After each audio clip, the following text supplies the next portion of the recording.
I was thinking about, your questions and thinking about how Twitter and how social media more broadly affects journalism and affects news. And so I was thinking about a couple different ways that Twitter has affected news and the kind of how journalists do their work. So I think, one that's sort of obvious is that Twitter and social media more broadly has created even more competition for traditional news organizations, right? And for every news organization now. That already, over the past 20 years and then even more in the past 10 years, we've gone from an environment where there were few news outlets and few sources of information for the public to many to almost seemingly infinite.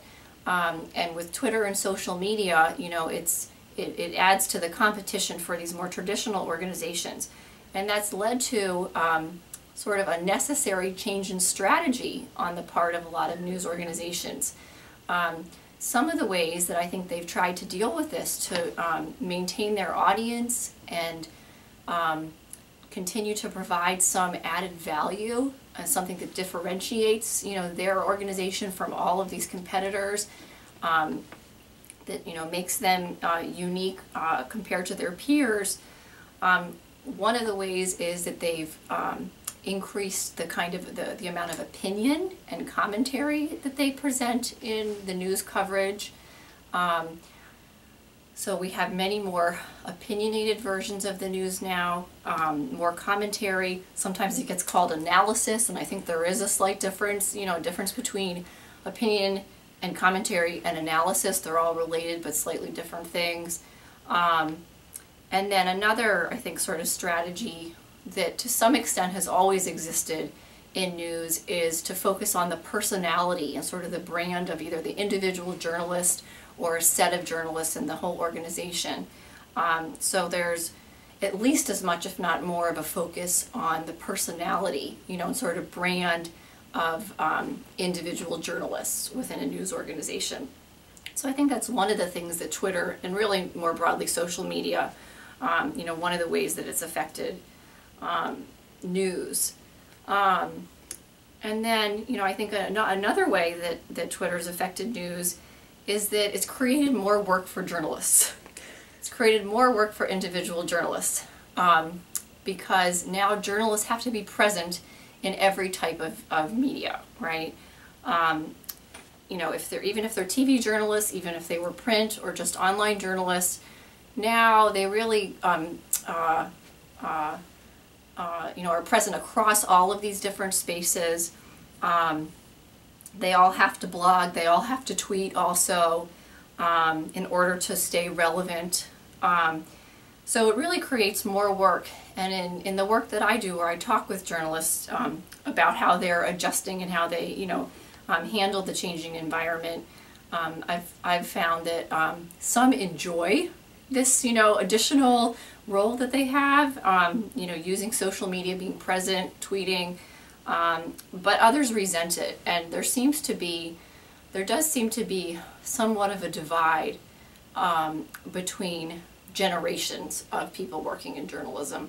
I think, sometimes it's the case that even older journalists, more traditional journalists, are trying to embrace these new activities to stay relevant because they know otherwise they'll become obsolete. And it's just, a necessity in today's environment. And the younger generation of journalists tends to sort of take this for granted that it's part of their job now to do. But some of the older journalists, sort of old school, resent that they have this added work, that they have to do. They still believe that, reporting the story in the most objective way is what their job is. And they resent that they have to now participate in these other activities that they really still consider, secondary, tangential to the real work that they should be doing. And then a third way that I think Twitter, and again, more broadly social media, is affecting news, is that it's created a need for news organizations to make use of social media, right? in their own, in their own coverage. Often they're going to be, the traditional news organization is going to be scooped by something, a piece of news that's broken on Twitter, right, first. So one of the ways that they're handling this is that they will try to subsume, people who are using social media who either become really well known, or have a lot of followers. A lot of these news organizations will try to basically buy them out, pay them to come on board and officially be under the auspices of their news organization. So that's one way that they try to deal with it, to sort of bring these people over to their own team, if they've already developed a following.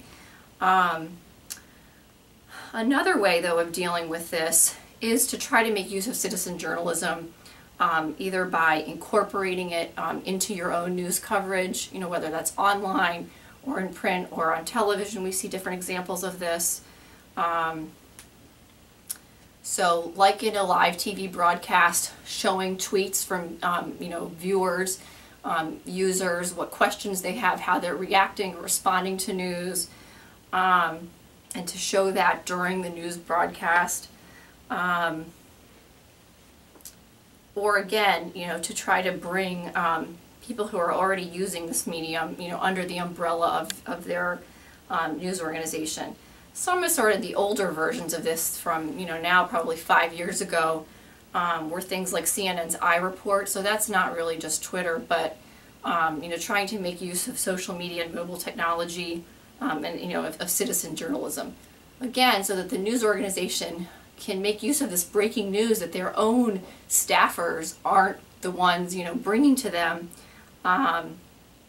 but so as not to be scooped and to, again, make good use of what regular people are, witnessing and finding out about and reporting. So I think that basically sums up, the thoughts that I've had about how Twitter is affecting